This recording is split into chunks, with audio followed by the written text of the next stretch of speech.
Mike Tyson raves in full bloom captured the art of fighting. The Hollywood Reporter says it's Malick meets Scorsese.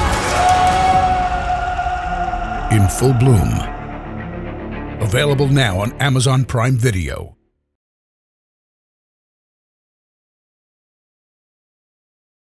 And now, this is truly the moment we've all been waiting for. It's time! Introducing, fighting out of Brownsville, New York, USA, presenting the heavyweight undisputed champion of the world, Iron Mike Tyson!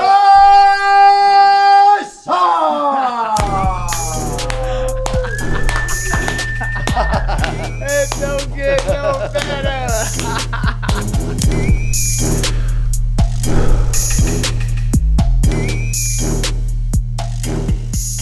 Welcome to Hotboxin with Mike Tyson. I'm your boy Zab Judah, and I'm here with Mike Tyson, and we have a special guest today. I mean, a guest that's so special, man.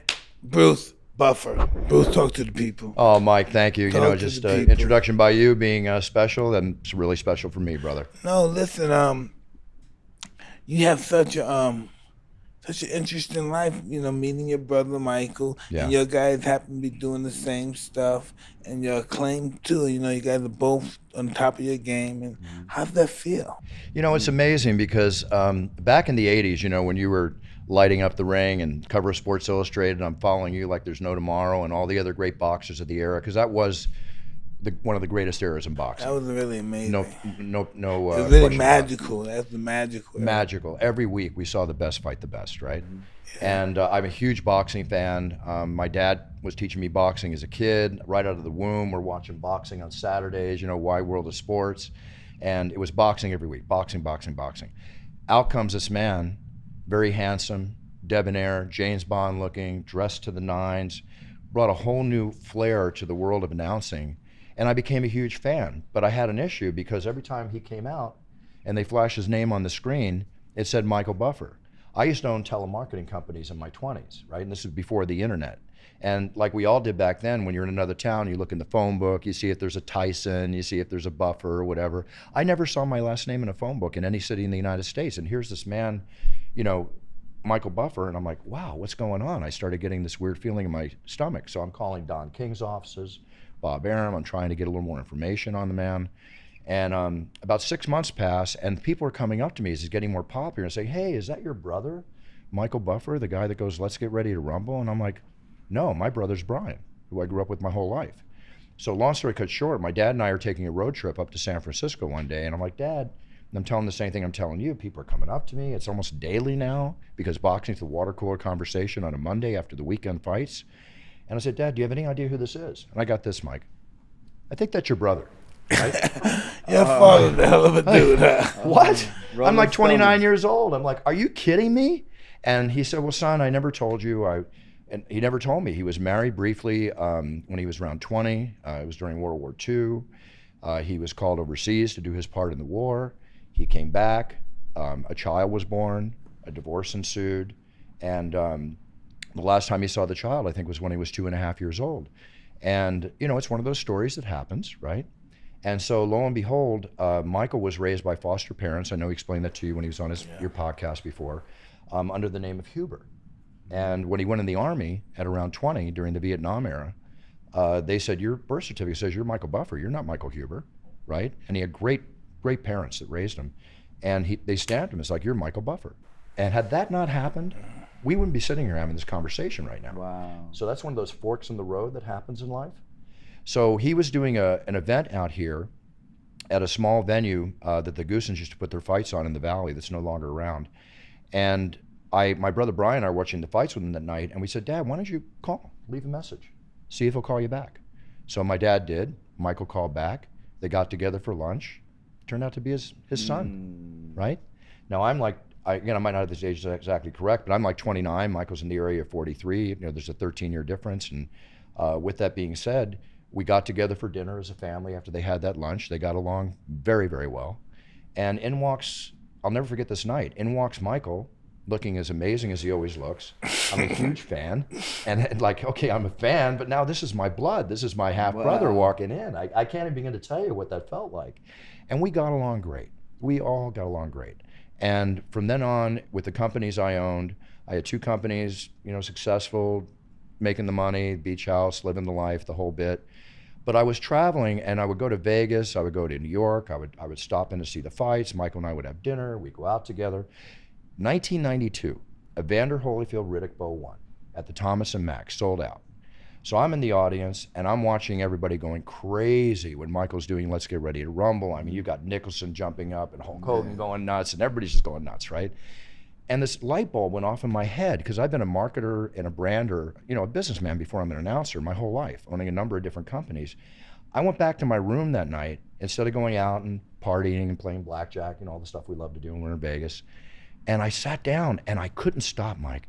I just kept writing like 3 pages of notes, like trademark this 5 words properly, protect it, keep the boxing ring as its base, like the HBO boxing ring especially, branch them out, put them in every form of sports and entertainment there is, movies, Ready to Rumble, TV shows, thinking video games, toys, thinking all the stuff that can be done. And I just couldn't stop. It's like I'm just sitting there and I'm just going like this. So I contacted Michael.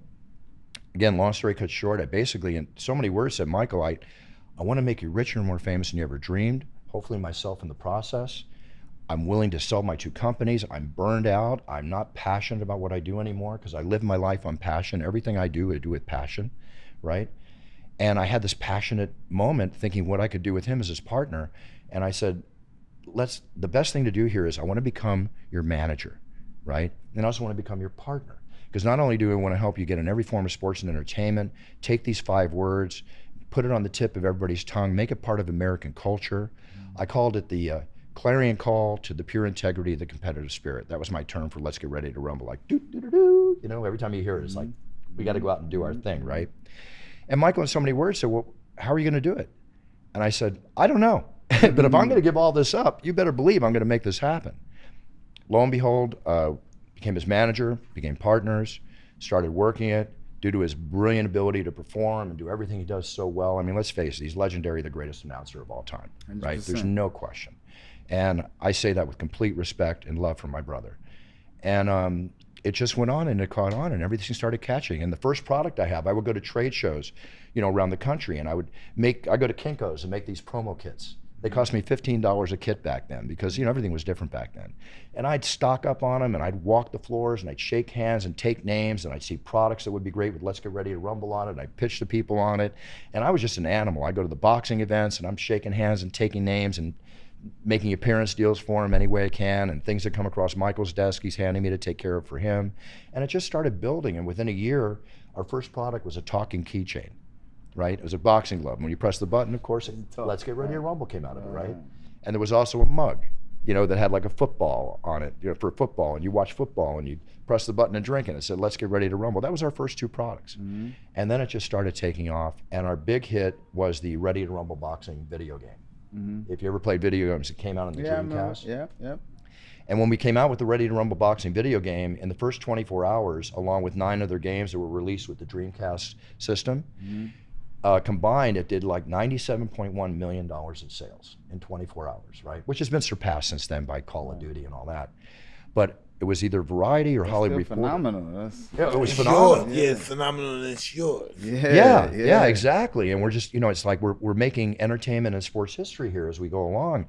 And it just started feeding my fire. And I just kept going, and I sold the 2 companies. I quit with the money I had in the bank, because sometimes you just got to go for it, right? Which you know better than anybody, and you know better than anybody. Mm-hmm. It's taking what I call the puncher's chance. So we went for it, and it's just all worked out beautifully. Mm-hmm. Michael and I, we get along great. Teamwork. It's teamwork. It's total teamwork. He does what he does. I'm the man behind the Rumble. The sheriff of the Rumble, the man behind the Rumble. But Michael's the talent. It's Michael's. He did it. He created it, and it's just a beautiful story. Something that we both take great pride in. The business and the brains. Pardon me? Is it safe to say the business and the brains? Take a business and a brand. It's just I saw it. I realized where it could go, and I just wanted to put everything I could into it to do what I told him I was going to do, which make him richer and more famous than he ever dreamed. Wow. And I wanted to announce boxing back then. I said I'd love to be an announcer. And we discussed it. It's a confliction of interest, right? That I did announce some boxing. I announced undercards with Michael You're back in doing Vienna. just fine where you are right now. Yeah, UFC. I'm fine, yes. Yeah. That's fine. UFC. Well, when the UFC came along, Mike, in '93, I've been in martial arts since I was 12, right?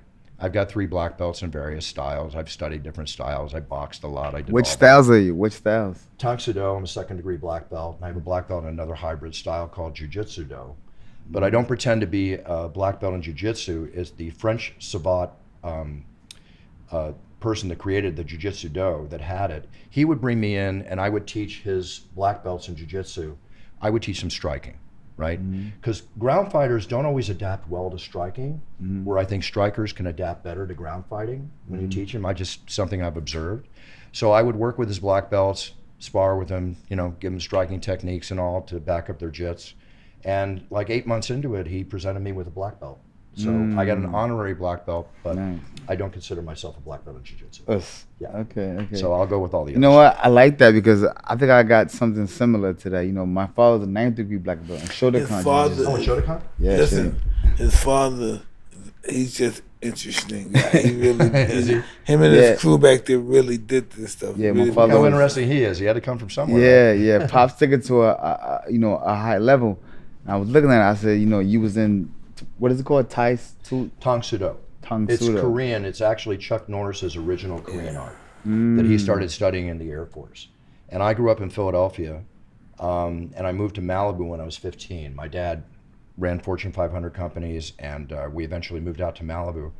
And when I went out to Malibu, I met Chuck Norris's fighting partners, Bobby Burbage and Pat Johnson, and a couple of his black belts who were my best friends in high school. And all we did was we surfed, we trained, and we fought. You know, Wow. surfed every day, trained. Who got the multiple best of who? Pardon me? Who got the best of who? We both had our fair Yeah, right. shares. Everybody, Is it's it you even? know what it's like, Zab. Yeah, It's a yeah, give and yeah. take, right? What people don't know, Bruce Lee introduced martial arts to the hood. When he in the 60s, he was in the hood teaching people in the hood kung fu. They didn't want him to, but he was teaching everybody kung fu, especially the people, black people in the hood. Yeah, Bruce Lee was out here teaching a lot of people. And when I moved to Malibu, one of my best friends was Steve McQueen's son, Chad McQueen. And Steve McQueen trained with Bruce too. Steve McQueen trained with Bruce, and Steve McQueen and I were really good friends the last 6 years of his life. And Bruce would come to his house. This was before I met him. And then Chuck would come to his house, and they'd train, or he would go to Chuck's dojo, and Steve would get in there and mix it up. You know, he was a bit of a badass himself when he had to be. And I remember there's this plaque on his wall, which his son still has, that I would just love to have because I'm a big collector of sports and movie memorabilia. And it's the signed certificate that Bruce Lee gave Steve McQueen of his graduation from Jeet Kune Do. And it's a beautiful certificate, signed by Bruce, signed by Steve. You can imagine what that's worth, right? Big. Love to have that piece. Yeah. Because, you know, when I was a kid, if it wasn't for Bruce Lee and Chuck Norris, maybe I wouldn't got as deep into martial arts as I did back then. Or me, Yeah. you know, like same thing. Same thing. That's what my dad said. My dad was a Bruce Lee fanatic. Total, I absolutely. think everybody was. Just walk around, tossing around your head, and just Listen. walk around. Yeah. Listen, I remember when we were little hood kids, we would be in the movie theater, right? And next time we'd see a guy in the front seat, he may have some nice jewelry on. Next thing they go, ooh, we walk by, ooh, ah! Kick him right in the head and snatching his watch, his jewelry, ripped his pockets out. Ooh, he looked at it, what the How hell many is wrong times with have you? that? How many times have you seen Enter the Dragon? Yeah. Oh, so many times. So many Chuck times. Norris seen Bolo. Oh, Lord, yeah. Just saw a picture of Bolo. He looks great. He's like 80 Yes, some he years still old. He looks looks great. fantastic. Does he? Wow. Wow. And you know, when I watched Enter the Dragon, of course, one of the first things I did was I had to get a pair of nunchucks, and I can't tell you how many bumps on the head I gave myself training with those things. Oh, you always hit myself. Boo! Oh, fuck, oh, fuck. Exactly. Trying to be Bruce in that famous scene. You know, and then you know, back in those days, the martial arts movies that came out, I mean, you know what real fighting's like. You know what real fighting's like, and it was depicted. I think the UFC really made it clear what real martial arts street fighting, you know, can be like or is like. But you know, it was back in the early days of Steven Seagal and Jean-Claude Van Damme, and you know, I used to love all those movies. Right. Right. Yeah. You know, I'd be first in line to see those movies. Totally. See, Bruce Lee was a lot of people don't really. Bruce Lee was a martial artist, but Bruce Lee was a street fighter. Street fighter. Yeah. Right. You know, he likes to fight for real. Nothing's wrong with him. He likes to do it for real. Got to respect that because, you know, with all respect to the martial arts, but there's a lot of people walking around with black belts on, but they've never been face down. Never been hit. They've right? never been hit. Somebody was Well, talking they've been hit, but not in the street. It was with a somebody facing conversation. down. I don't know, it was a judo expert, and he was talking to Bruce Lee. And he was talking to Bruce Lee, something to the effect, what will you do when grappling? And he said, I equate grappling to being on the floor. And I expect being on the floor being stomped. And the guy said, what do you mean? He said, what do you mean being stomped? And he said, well, I'm fighting 3 or 4 guys. I'm not fighting one guy. And that just blew my mind. Because he talked about, no, if I'm on the floor, I'm going to get stomped. And the other guy said, well, I'm grappling you. How you going to get stomped? He said, well, no, I'm not going to let you grab me because I'm fighting 3 or 4 guys. Right. And it blew that guy's mind. He think it was just going to be him and Bruce going at it. Yeah. He said, no, I'm fighting 3 or 4 guys. Right. Well, you know, another, like Bruce Lee is, let's face it, he's one of the original mixed martial artists, right? Which was a term that wasn't even created till about 6 or 7 years after the UFC was actually, or 5 years after the UFC came on the scene. Mixed martial arts was a term that came in later.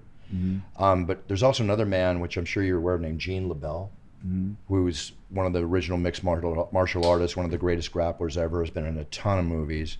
There's just so much history. Joe Louis, the guy named Joe Louis used to be Joe Louis, hell. the kickboxer. And none of Superfoot, Bill Wallace. Bill Wallace, badass. I used to watch those guys when I was coming up. I used to narrow myself after Bill Wallace. I mean, I just wanted my right leg to be, my right leg was pretty fast. He used to pop. Pop, It was pop, pop, beautiful, yeah. right?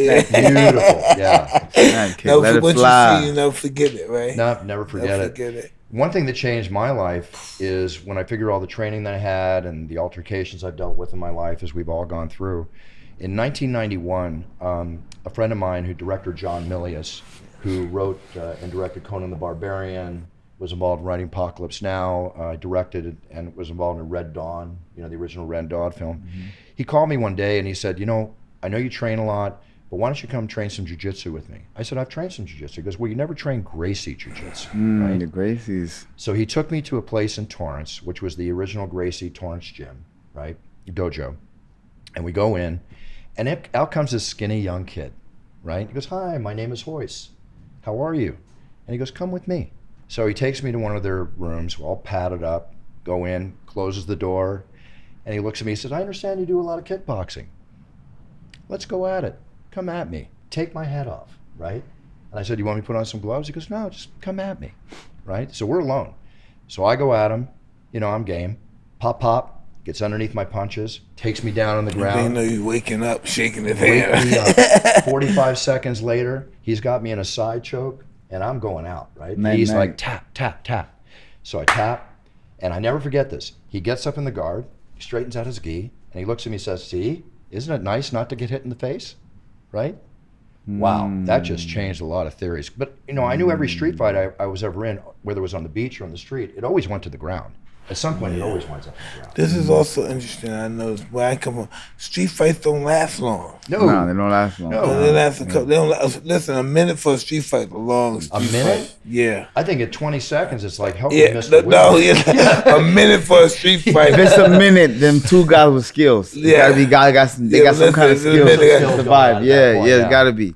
They're facing Listen, off. In the I go middle 10, of 12 rounds in the ring. You start in the street, you be like, they be taking breaks. Yeah. Chicken Let's go. punching, jumping, grabbing. Yeah, exactly. That's You know, a lot, man. We've all had our experiences. God knows you and you have had tons. Yeah. So, Tell me, definitely. what is I mean, you don't watch tons of UFC fighters. What is one of some of your ultimate favorites to watch? You know, it's a very hard question for me to answer at times because I've announced every UFC fight basically since started in '96, 1,000 events and thousands of fights. So I can give you an example of some, but George St. Pierre. Oh, You know, one of the greatest, one of all around role models of the sport in and out of the octagon, a gentleman class, and just a supreme athlete and fighter. You could give George St. Pierre a basketball and he'll be in the NBA in 10 months. you know who I like? Some people say things, and I love Matt Hughes. Matt Hughes, Matt I mean, just a Hughes. wrestler personified, a brute. There's no Yeah. question. Absolutely. One of the toughest Underrated. ones. Underrated. Underrated. Ooh, he's a badass. He's a man. badass. And Quiet, badass. What's my boy in Hawaii? BJ. BJ. BJ, Oh, he's good BJ. He's very Oh, flair. oh. He brought a lot of flair to the UFC. He had heart like none other. Heart like none He was other. like the Arturo Gatti. He was like the Arturo Gatti of boxing. Totally. BJ. You know, I Yeah. had the pleasure of knowing Arturo. I mean, God bless Arturo. Yep. But, you know, BJ was doing street fighting at like 13 and fighting 20-year-old men bigger than him. I mean, we're talking not just the sport. We're talking like Kimbo Slice, you know, who was doing his backyard fights. I mean, BJ was game to do whatever it took. And he had the reputation. Yeah. You know, he's a god in Hawaii. Oh, God, yeah, he's my boy, man. You get back to like Chuck Liddell, right? Randy Couture, the wars that Randy Couture had. That was just really authentic. Just thumping. We doing this. Who's gonna last? Yeah. The beauty of the UFC is that when it started in '93, you know, it was a spectacle. And Vitor Belfort. Ooh, he came on the scene. He came on the scene at like 240 pounds, you know, all knocking jacked people up. dead, fast as lightning. Oh yeah, fast as lightning, fast as lightning. His first fight, I think I did, was in Brazil in '97 or '98 against Wanderlei Silva. Oh, he one round knockout. Silva, yeah. It was like 20 seconds. He just came at him and just took him across the octagon, and he was He's out. a monster. Yeah, Wanderlei had the long Wanderlei's a legs. monster. Yeah, Total monster. But you go back to those old days when we had very little rules. You know, guys fighting 3 times a night. Yeah. The headbutts, all that type of stuff. It had to be changed for us to become a mainstream sport. And for family television. Exactly. Well, we were taken off TV. You know, back it was around 98 or 97. We were taken off TV when Senator McCain, again, bless Senator McCain, I'm a big fan of his, but he came out and said we were human cockfighting and all that, and we were taken off in demand, which we Well, had. that's what it really was back then, because that's what they accepted in the East. Well, you know, in the early days, they used to build like in so many words, like somebody's going to die, you know? I don't think they really realized it when they started it, when Horian and Robert Meyer was back then. I think they were in it for like, you know, we're going to do 3-4 events. Maybe they didn't think it was going to go as far as it went. But with the whole thing changed thanks to people like Big John McCarthy and others that worked on the rules and started applying the rules. But when we started going under a little bit, where we were the fastest growing pay-per-view on TV, and then when we were taken off in demand, losing a potential like 66 million potential pay-per-view buyers, and we were only on direct TV, and we went down to 16 million or so potential pay-per-view buyers, we were kept alive by the internet and by the incredible fans of the UFC. Mixed martial arts UFC fans are the greatest fans in the world. They're so loyal, right? So we stayed strong, but the big change was when Dana White and the Fertitta brothers bought the UFC in 1999. That was a big change because we were down to maybe 1,500 people in an arena. I remember doing a show in Louisiana, and there was a man who passed away since then named Kevin Randleman. I'm a great fighter. Great fighter, wrestler, great fighter, physique, everything. Came out. From Ohio. Yes, exactly. So I get in my IFB in my ear, I'm about to announce the main event. They said, Buff, you got to tell him there's not going to be a main event. I'm like, what? He goes, Kevin slipped on a pole in the back and knocked himself out, and there's going to be no main event. And I'm thinking, here come the cans and bottles of the time, right? So that was like one of the lowest points. And then when Dana White and the Fertittas bought it, I went to dinner with them after a boxing event in Vegas where Big John McCarthy and I were kept with the group. And we had dinner, and I could see the passion that Dana was talking with and Lorenzo and Frank Fertitta had for the sport. That was the turning point. That was the big turning point for the UFC. They had the money, they had the business acumen, and they took us to where we are today. Obviously, we've been bought out by WME, you know, the biggest media company in the world. The UFC sold for $4.2 billion, the highest price ever paid for a sports franchise in the United States ever. Dana White goes hard, man. Dana White I like is, him. He go hard. The thing about Dana White, you know, I mean, he's my friend. I respect Dana. I've known him for many years. I love working for Dana. He's a maverick. You know, there's mavericks in business. He's a maverick. He's a beautiful person. I don't know about that maverick shit. It's beautiful. He's a great guy. Generous great guy. heart. He's a beautiful guy. But look at him, Mike. He's and Zab. He's gone through the sale. Obviously, made a tremendous amount of money for it. Most people would kind of like walk away. His passion's still strong. He's banging it out every day. He's out there doing everything and still taking us on the path that we're on. Greatest thing in the world. There's no end to this. We've seen the beginning, but we're never going to see the end of it. Fighting. You know, I mean, I'll be gone UFC, before it's the end of it. No doubt about it. But it's you know what it is? I've got a first class seat on an amazing rocket ship that just keeps going uphill, and it's quite a ride, Mike. I've been at this, 25 years. February 16th was my 25-year anniversary in the Octagon. Congratulations. Thank you. Thank you, Mike. Big. Thank you very much. I appreciate that. Silver anniversary, but I'm not stopping. That's right. I've seen you in the audience going crazy at UFC fights. Yes. I've seen you having a blast at UFC I fights. love it. And I'll be back. I can't wait. You know, we're doing 15,000 people in Jacksonville, Florida in April. Oh, It'll probably sell out. And which date is that? April what? April 27th, I think it is, if I'm not mistaken. 27th. So that's going to be great. The fans are just going to start coming back to the shows. Look at my baby. She's at tennis place. She's in the gym working out. Oh, look at that. That's a good exercise. She's only 12. Wow. 12 years old, throwing Muay Thai knees. Yeah, she's a serious worker. Yeah. You're a proud father, aren't you? Oh, I'm so proud. Yeah. But I just don't want them to be like me. Just put their whole life in this. I want them to save a little for themselves too. You'll show her. You'll teach her. I'm sure you're doing a great job, Mike. Zab, you have kids? Yes. Yeah, how many? Yep. I have 4 girls and 4 boys, and a set of twins. Oh, he had Really? twins. Wow. He's serious. Yeah. I've I got never- 5-year-old boys. I always kid. I've never been married. I've almost been divorced twice. I always say that. But I've helped raise 2 boys. My partner, Kristen. I'm godfather to one since they were born. It's been one of the greatest experiences of my life. Mm-hmm. It's Yeah. awesome. The children are beautiful. Yeah. They change you. They make you Yeah. get on the right foot. No matter what you're doing, you're gonna hop on the right foot dealing with kids. They make you keep your guard up. That's for sure. 100%. Yep, 100%. Tell me about your family life. My family life, I was very lucky to have incredible parents and to be raised I was born in Oklahoma. For like 9 months, we went to Dallas, then to Philadelphia. I spent most of my life in Philadelphia before the age of 15, which I consider my hometown. I learned to fight in Philly, learned to fight a little more in Dallas. Tough town. Philly's a tough town. Tough time. Got to brawl out in Philly. Exactly. And then we moved out to Malibu, as I mentioned earlier, and I saw surfing once in France when I was 11 years old on a trip with my parents. Always wanted to do that sport. Hold on. What was that like going from Philly to Malibu? That had to be Culture shock. culture shock. Yeah, it's got to be. Culture shock. Hey, dude. Culture shock. Yeah, hey, dude. Back east, I would spend my Yo, summers- bro. I lived the Point Break life. You remember the movie Point Break? Yeah. I didn't rob banks, but I Bank- did everything the else bank you did in that robbers. movie. Yeah. I knew a lot of those Bodie types, the Patrick Swayze type. Right. Knights, Tough all this guys. stuff. It was a great The lifestyle. tough guy, But I know the when you- surfers. I know Surfers you- fight all the time. I know when Yeah, you I'm got there. sure. What did you think about surfers when you first got there from Philly? You like surfers? What the? No, I saw how tough they were. When And I how really got into the sometimes they culture. die. Mm. That boy goes down and come up, boy. It comes up so fast, it'll break your neck. What's that? What's that, Mike? Like sometimes the board goes in the water and comes up so quick. Shoots up. Oh yeah. It shoots a boom, they hit you, might break your jaw. There's a Definitely. famous surfer Comes that I up knew. so quick. There's a famous surfer I knew named Jerry Lopez years and years and years ago, the classic king of pipeline, the famous break in Hawaii.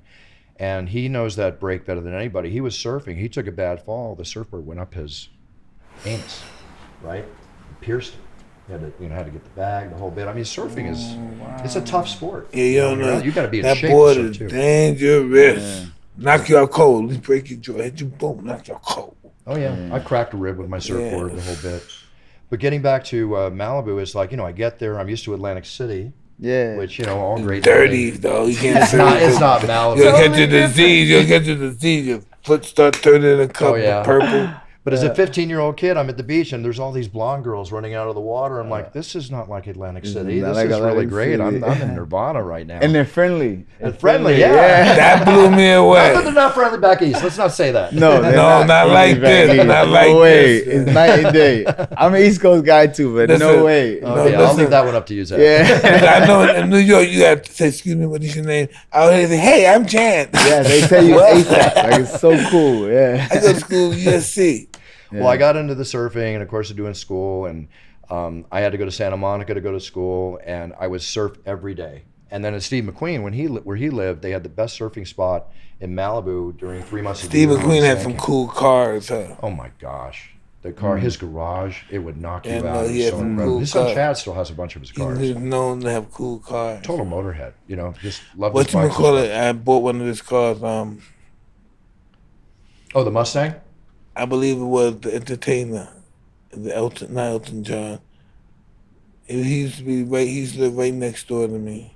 Oh, Wayne Newton. Yeah. Oh, Wayne Newton, he had one of his cars? Yes, he had Marvin Gaye's cars. He had tons of cars over there. Wow. people cars he bought for souvenirs. Champ, he had an airplane in the crib, Yeah, right? he had an airplane on his He property. got an airplane on the property in the house. Listen, Yeah. he had all the property. He had all the property, like 500. He had so much property. I lived on the property. It was just so much. He was just a maverick of The plane was a investment. prop. It wasn't like he didn't use it. It just stayed there. It Just stayed there for him? like a statue, a real plane. Yeah. Just, I was like, yo, that's Well, actually, that reminds sick. me, like, Steve, in the last, like, 5 years of his life, he had a fear of heights.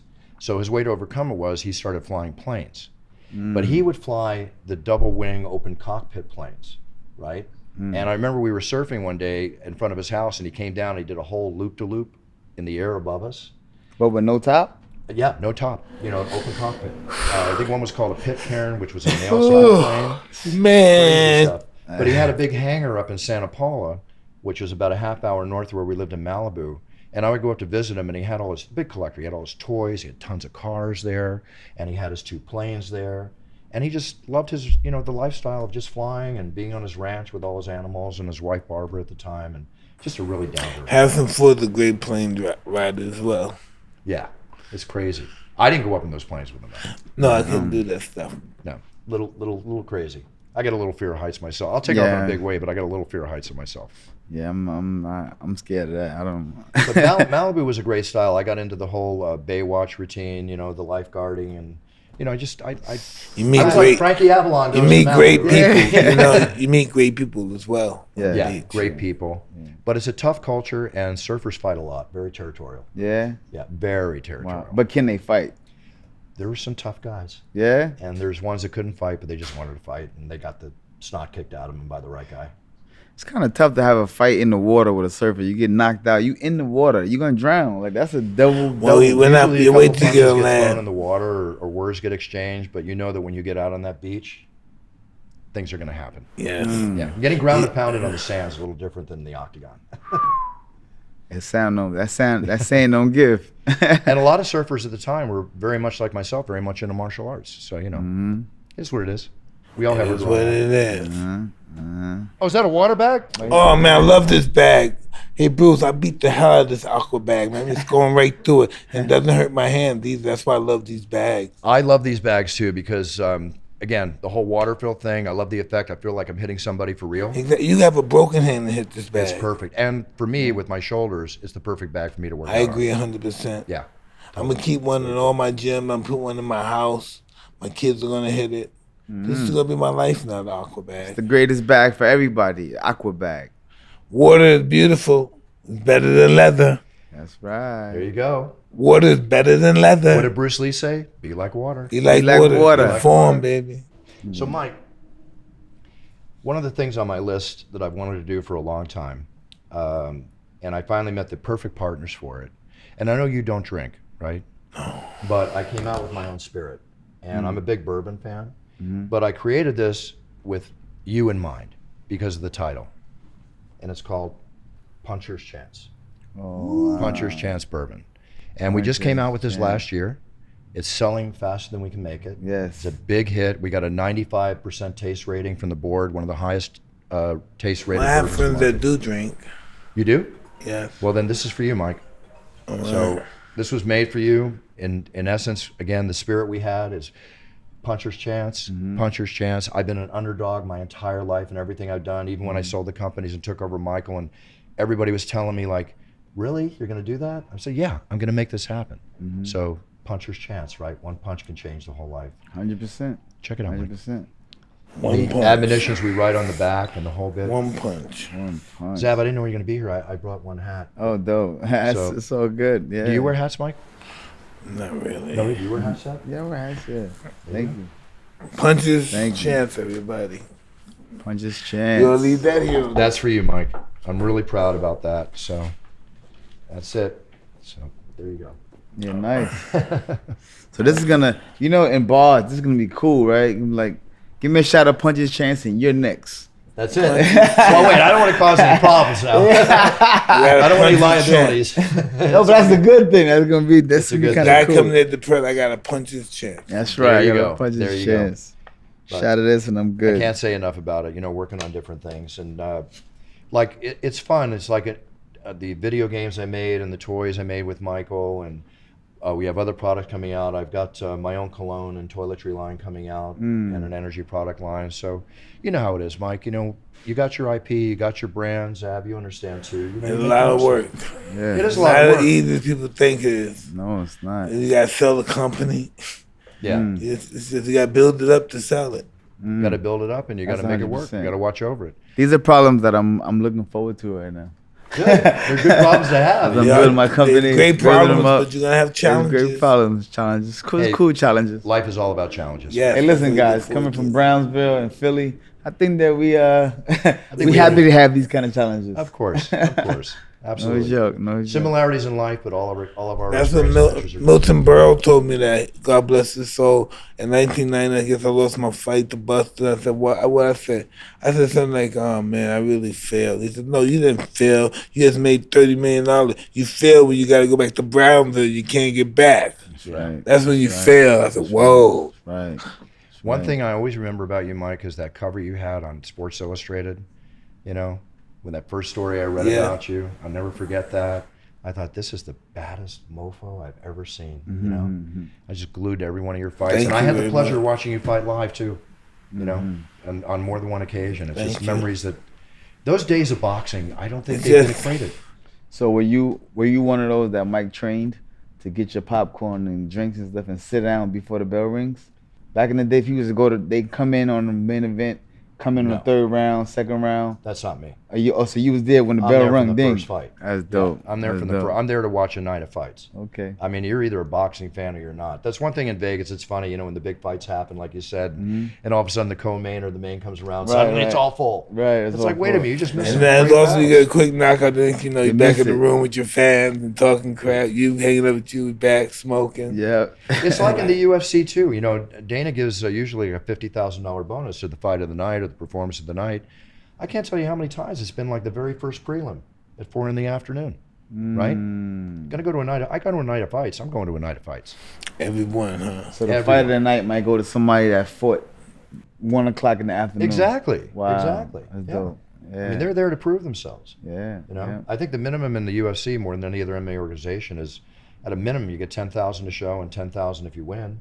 Well, if you get a $50,000 bonus on top of that, you guys remember when you were young fighters fighting for whatever you fought? That's a lot of money. Listen, no, I remember when I was fighting for like I think 100 grand my first fight, and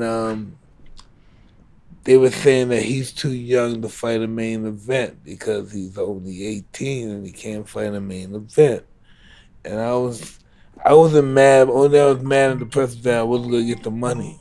Right. The 20,000. I wanted that money so bad. Was it 20,000 or 100,000? 20. No, the 100,000. It was the 100,000. The $100,000. I wanted that so bad. I never had $100,000, you know, of legitimate money in my hands. So I said, Right. "Oh my God, please, can I still keep the cash?" And because of your age, So they won't made let it go down to not the main event to like 8 rounds, and then I still got the 100,000. I was just so paranoid. Oh, please let me get the money, please. Yeah, yeah. How'd that feel when you finally got that? Did you hold the cash in your hands or just put it in an account? No, I was just in an account, but I just knew I could buy some goodies. Yeah, yeah. I could buy some goodies. It's amazing because 100,000 back then, So that was like $1 million. that's probably more. Yeah, it was like half, $1 million. you know? Like 250, like 250. Or like a half a million. It was Easy, big yeah. money. You got It's 100 a lot grand. more. Let's put it that way. It's a lot Yeah, more. you got 100 grand. You was rolling. You know, that was. Yep. But you Yeah. go to the UFC. I see you. When you Yeah. go. Oh, I love the UFC. And you get there early. You watch Yeah, the I be fights. there watching all the fights. No, but I was saying that because Mike Tyson trained fans on how to watch fights. I always had You know, quick knockout. quick knockouts. Yeah. If you wasn't there early, you missed it. You be at the popcorn stand like, what? It's over. People walking out. You're like, what? I Yep. missed it. Yeah, it be over. So yeah. Yeah, it's like watching George Foreman, you know, when he won the heavyweight championship back and he was getting, 73. beat up the whole time. Right? Me and Michael Michael Moore. Michael Moore. Yeah. My parents were at that Boop, fight boop. and One, they two. never leave a fight early, and for some reason they had left. And when they got to their limo Car. outside, they're hearing, he So, won, he yeah. won. It's like, oh, they'll never leave another fight again ever. Yeah, You know? yeah. George got big heart. I love watching Big George heart, Foreman's yeah. come back all those years. as a person, come back as a man. Oh, It's just- incredible. Incredible. Yeah. Definitely. Is there any UFC fights that you looking forward to or interested in? Jon Jones. Jon Jones coming back as heavyweight. Oh, you're gonna have a good fight with that guy beat the gentleman from Ohio. He's tough. Guy from Stipe? Ohio. Stipe's tough. Well, you got Stipe Miocic and Francis Ngannou fighting not this weekend, but next weekend on the 24th. He beat Francis before. He beat Francis before, but in the octagon as well as the squared ring, you never know. Anybody can win on any given Oh, absolutely. Absolutely. And in heavyweights, as you know better than anybody, Mike, one punch one can change kick. your life, the puncher's chance. Especially the way Francis punched. Yeah. But Stipe is proven himself probably to be the greatest heavyweight UFC fighter ever. He was great. With his record.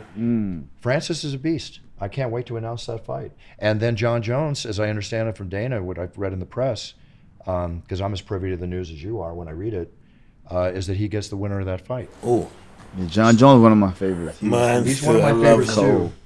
Yeah. How do you feel watching him fight? Because DC Cormier mentioned about his knockout power at heavyweight, which could be questioned, coming up from light heavyweight. We just watched Israel Adesanya, who's an incredible fighter, go from middleweight to light heavyweight against Jan Blachowicz just the other week. Fought the 5 rounds, got through it, but is the power there to knock out the light heavies? Knowing Jon Jones, how do you feel his power is going to be facing down Ngannou or Stipe? listen. Now you're talking about a specialist. He's not much of a striker. You know, he's a specialist. Right. Matter of fact, he's more like a kung fu fighter than anything. Mixed martial artist, yeah. Yeah, because he flies through the air and he does his elbow moves. Right. And he's very sophisticated in fighting as well when he's got his mind right. Like his last fight, he was just surviving that guy. But when his mind is right and he's not fooling around, he's capable of beating anybody. I'm not from the book that a good big man could beat a good small man. So many times in history, and so many different other sports, we saw the great little man was supreme to the great big man. Think about Billy Conn. Remember Billy Conn? Absolutely. Yeah, all the way back then. Yeah. Jon Jones is one of the greatest of all times, a master of disaster at what he does. I mean, when he throws those oblique kicks, you know, those oblique kicks he's throwing on the shin. Sorry, Mike. The shin, you know, over here. I mean, you guys ever been kicked him? But he's gonna be kicking a big man on the chin. Kicking a big man, doing all that, the calf kicks, the whole bit. I mean, John's probably. He's gonna be moving. He's gonna be moving. He's gonna be moving. You know what I like about Jon? He creates his openings. Yeah. He comes in and just swing and if it land and he see you do something, that's it. He go crazy. And his ability to create distance, which you know is so important, right? Yeah. But those two guys are gonna disrespect the distance and just come right at him. Yeah. Right. Yeah. I think he'll be fine. I think he'll be fine too. I'm not saying anything other than I think he's going to do a great job. I think and then it's going to come down to may the best man win that night. I'm with him. I think until I see him get beaten, I believe he could beat anybody. It seems that way, doesn't it? Yeah. Yeah, absolutely. But look at these young fighters coming up. We have so many, and the female fighters. Chinese woman. There's 2 Chinese, a girl and a guy that's kicking everybody's ass in their weight. There's who now? 2 Chinese fighters, a girl and a gentleman that's kicking everybody's ass. Weili Zhang. Yeah, what's the chick name? Yeah, she's going to fight. That's her name, Weili Zhang. Yeah, and she's going to fight bad Rose Namajunas. Ooh! That's going to be a fight. That's going to be a fight, most definitely. And you know, there's so many good fighters. I mean, Rosie just let me hug her. Rose is so beautiful. Nice. We got Masvidal coming in. Is going to fight Usman. Oh, that's gonna be a good fight. That's a big deal fight. What about Khabib? What Khabib fit in? You know, the thing Khabib with just working out, staying in shape. But I think for Khabib, I believe we'll see him back in the octagon, whether it's the trilogy against Conor McGregor or whatever. But Khabib needs to be lifted. I mean, you know better than anybody an opponent that lifts you for your training. Pushes you to the pushes next you level. to that next level. I think Khabib, because he's made a lot of money for himself, you know, and I'm sure he's comfortable, but I don't think it's about the money as much as him. It's for the challenge and having an opponent in front of him that's going to say, I want to do this 6 to 8 weeks of training. I want to get my head. You think could fight him in his weight, way higher? Well, you know, there's Dustin Poirier's out there. I mean, Dustin Poirier is an example of a fighter who's always been an awesome fighter, but he, with a long career of fighting, has become better than ever in the last 2 years, as proven with the way he took out Conor in his last fight, you know, with the calf kicks. I mean, his fight plan for that fight was just perfect. He's a thinking man's fighter. He'd be a grand opponent, but Khabib's got to sit back and watch and see what happens. Are they going to make, the Poirier fight that just happened? Are they going to make it again? Is there going to be a trilogy there? The beauty of the UFC is, and the matchmakers and Dana and all they put together is, they provide us with so much entertainment. It's like every show I think I've seen like the greatest fight. When I think I've seen the greatest fight, right? Another one happens. 2 weeks later, 2 months later, I'm looking at the greatest fight. I'm looking at the greatest show, the whole lineup. And people might say, "Oh, there's nobody on this card," whatever. I love when people say that. Yeah. Because then all the fights are awesome. You shock them, yep. Yeah, they're shocking. They're so awesome. They're coming out, they're proving themselves left and right. Every night I walk in the octagon for 25 years, my passion for what I do, I treat that like my very first night. I have to prove to myself, to Dana, the fans, the powers that be, and especially to the fighters, that I deserve this job. And that keeps my passion flowing.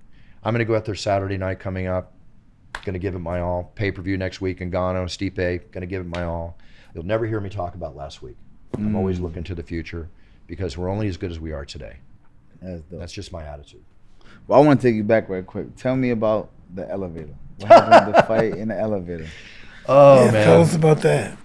Well, what happened was, and Frank and I are friends, Frank Trigg. And I was on his podcast after that happened, and we both laid it out. You can look on the internet where you can hear it out of Frank's voice, my voice, whatever. But basically what happened is we had a fight that night, a fight night of UFC fights, and we were at the Hard Rock Hotel, okay? So we're at the Hard Rock, it's after the fights, and I decided to go to Mike Goldberg's room, and there's Frank Trigg, and we all had a drink together. And we decided we're gonna go out to dinner. I'm gonna go out to a club later, have some fun. So we're on the 10th floor of the Hard Rock Hotel. We walk to the elevator, and when the elevator opens, there's Dana White and Mike and his security guy, Tom. So we're walking in, the doors have not even closed. Frank immediately, who was saying to Dana, when are you gonna put me in another fight, in so many words, and they were just exchanging a few things, and I'm a watch freak, okay? And Dana had this really cool watch on, this watch band. And so here's the elevator. We walk in, I'm at the door, Frank is over here, Dana's over here, and I turn to Dana, what a watch. And I'm sorry if I interrupted the brief moment they were having, him asking for a job or whatever the case might be, because I don't mean to do that. But when I did that, I got a ridge hand. He's over here, I'm facing here, and I get a ridge hand in my throat. And I turn around and I'm like, Frank, you hit me. Why the F did you hit me? And he said the wrong thing to me. He said, well, what are you going to do about it? No. So I just reacted. I just went boom, boom, and then it was on. And now the doors close, and we're just throwing at each other for 10 floors. I mean, what is that? Maybe we get back to the minute-long fight. What is that? Maybe. So what? The elevator started moving. The elevator doors closed as that happened. Yeah. Now we're starting to go down the 10 floors. Y'all some big guys, and then boom, boom, boom. I like small areas, Zab. Oh, so it was all right. So give me an elevator fight. No, I'm just kidding. So Dana's up against the wall like this, and security guy's here, and Goldberg's here, and all I was doing was going at it with Frank, and it's like we're going down, and then it just bam, bam, bam, and then he kneed me and one of my friends, and I felt that, and then I shoulder turned him and pushed against the elevator, and he came back, and then I feel the doors opening behind me. Right now, if you remember the Hard Rock Hotel, or the Hard Rock Hotel, on that bottom floor they have all the memorabilia encased in glass. The way we were going at it, we would have spilled out of the elevator and God forbid into the glass or something. And it would have been a scene that I don't want to be part of, right? So I just threw my arms in the air. I said, we're done. And then it was over, and the adrenaline's flowing, and we're laughing. Dana's so he just automatically stopped too? We stopped it, right? Okay. And Dana's laughing, we're laughing, adrenaline's flowing, and then I got blood up and down my shirt. I look at my thumb, and I can see the bone in my thumb. Skin's peeled back. It must have hit his belt buckle or his watch, or how things happen. Yeah. So I'm bleeding. Dana's smiling. I'm smiling. Frank's smiling. We're, hugging each other like bros. Like, okay, we had a tete-a-tete, a friendly tete-a-tete, right? It happens. I'm used to that when I was younger. You have a tete-a-tete and you have a beer, okay? So I had to go to the first aid station. I said, can you super glue it? They said, no, we can't. You got to go to the hospital, right? So I go to the emergency room.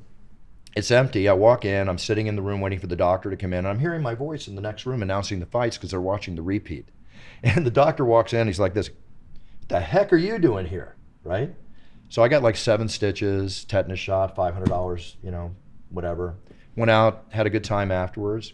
Hey, you know what, guys? It was a fun night. I announced the UFC. I had a fun tete-a-tete in an elevator in front of my boss. He knows he doesn't have a wimp announcing his fighters. Went out, had some fun. I felt like I was 28 years old. I'll do it tomorrow night. Let's do it. Wow. It was one of those things. And Dana, what happened was I didn't tell anybody because I come from the school that those that talk don't do and those that do don't talk, right? So, you know, tell my mom, tell my parents, tell a couple friends, whatever. But then 2 days later, this fighter named Mikey Burnett, an old style MMA Oklahoma fighter, comes up to me and goes, "Hey, Buff, I hear you took it to Trigg, right?" I go, "Mikey, I haven't, who told you?" He goes, "Dana's telling everybody."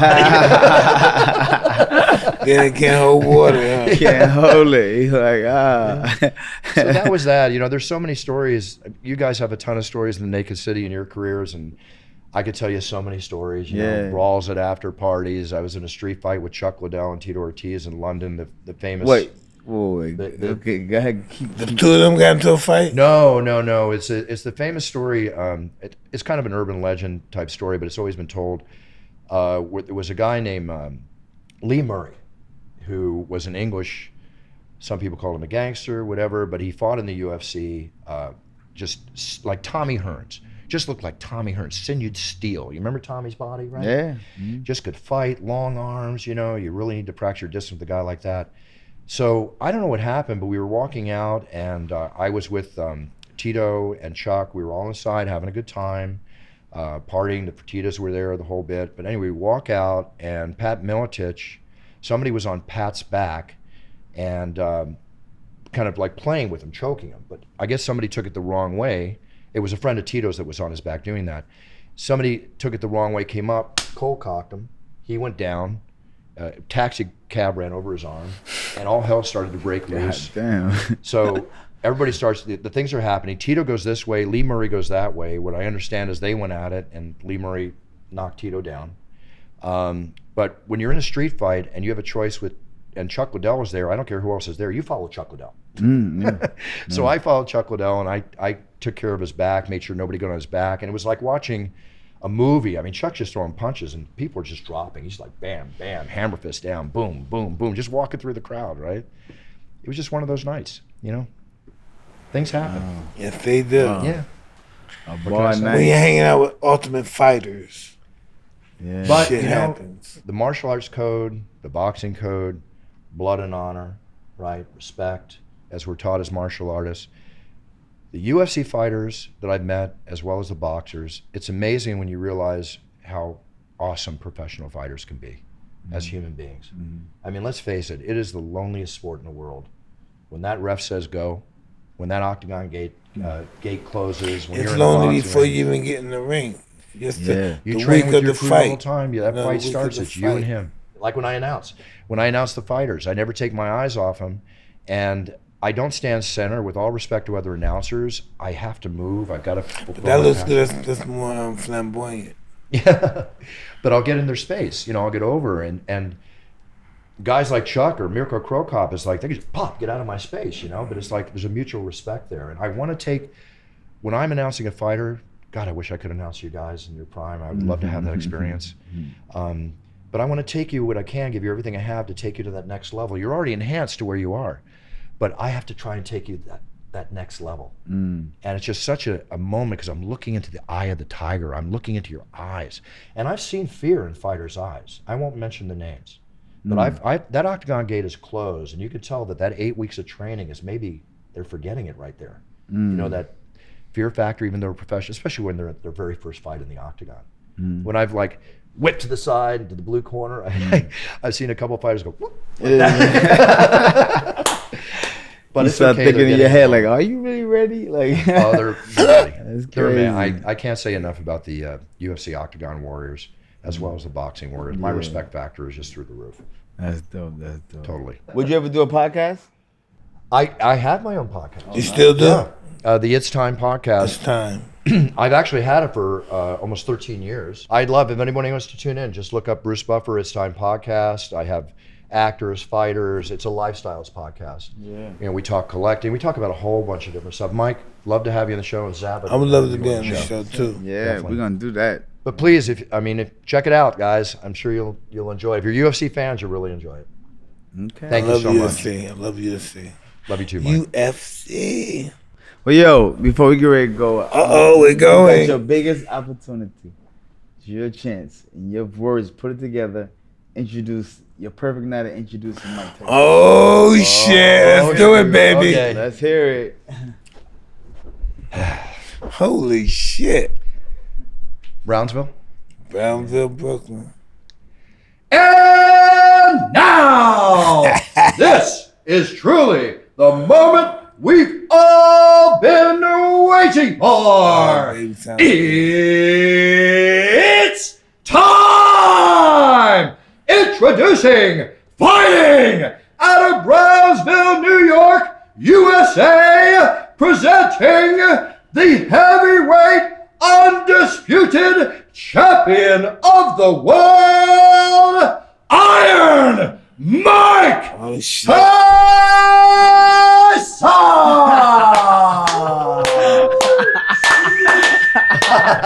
It don't get no better. This is what happens, you guys. I'll announce the main event. 3 pounds of water. Oh, phenomenal, man. That was it. I feel I could have done it better, but if you like it, it's okay. that was super cool. Man. Wow, bucket list fulfilled. Yeah. Who got next, man? Oh man. Well, we know who's going to introduce you, Mike. You fight again. There's only one person who needs to introduce you, and that's the great, legendary Michael Buffer. Oh, that's the man. He knows what to say. That's it. He knows what to say. You know when Mike introduced you, that's it. He knows That what to means say. You made it. Yeah, Yeah. yeah. He legitimizes the event. I mean, he makes it happen. Yeah, and listen. When back in the '80s, he was like motherfucking a model back in the '80s, man. Oh, yeah. Yeah. I just seen him walking the boardwalk. He was just a cool dude. The boardwalk with the hair. You know what I just did for Mike, I do for a lot of fans, is that I started a few years ago during Christmas. I put a special thing out to do an audio or videos where I introduce UFC fans like champions in the cage. And I was only going to do it for a couple weeks, but we got so many orders, and I haven't changed the prices. It's not like I'm trying to sell it right now, but it makes my partner Kristen and I so happy because we get these thank you notes, and they bring tears to our eyes. You know, I like paying it forward. I like doing things and making people happy. And you know, I do this through my site at brucebuffer.com, and I do cameos. You're doing cameos, right? Yeah, you ever do that when people people say, "Hey, announce my name"? You ever do those? That's what they do. They'll write me in the office, our office, or through my website, and I'll announce their name. Birthdays, yeah. Birth of babies coming out now. Weddings, walking down the aisle of love forever. You know, that kind of thing. You know, bar mitzvahs. People have even ripped me. I mean, announced Jesus Christ. You know, churches have had me do the Sunday announcement for the ceremony. Are you serious? Oh yeah, that is crazy. One time, Michael even got a deal for Michael. He had to announce the devil and God, right? How did he do Special that? Announcement. Michael did that. How did that work out? It worked out great. They loved it. They played it in the church. The whole congregation loved it. Lucifer Yeah, Lucifer. and my brothers. Let's call it the lily white Jesus Christ. I've had guys write me or cameo orders come in and they'll say, "I need you to do my eulogy." You're not even dead yet. Wow. They want to have like a pre-recorded thing for when, God forbid, that day comes. That's a little weird. Okay? Yeah, no, but listen, weird, that's yeah. the ego. Yeah. You know, the biggest ego want to be at his funeral. See who came. But you know, it's fun. It's just, I come from the school around me. I have a 3-foot theory. I like everybody around me to be healthy, prosperous, and happy. I think about that before myself, and it all comes back. You know, when I'm in business or with a friend, it's just an unselfish attitude. It works for me, guys. The way I like to roll. Yeah, I like it. I like it. And roll you shall. And roll I do as best I can. So what are you going to do, Zab? You going to grab a bite to eat or something? Yeah. Well, ladies and gentlemen, there you have it. That's Hotboxin here with your boy Zab Judah. Mike Tyson. And I'm so happy to be here. I'm Bruce Buffer. Thank you. Audacious Bruce. Yes, thank you for having me bodacious. on.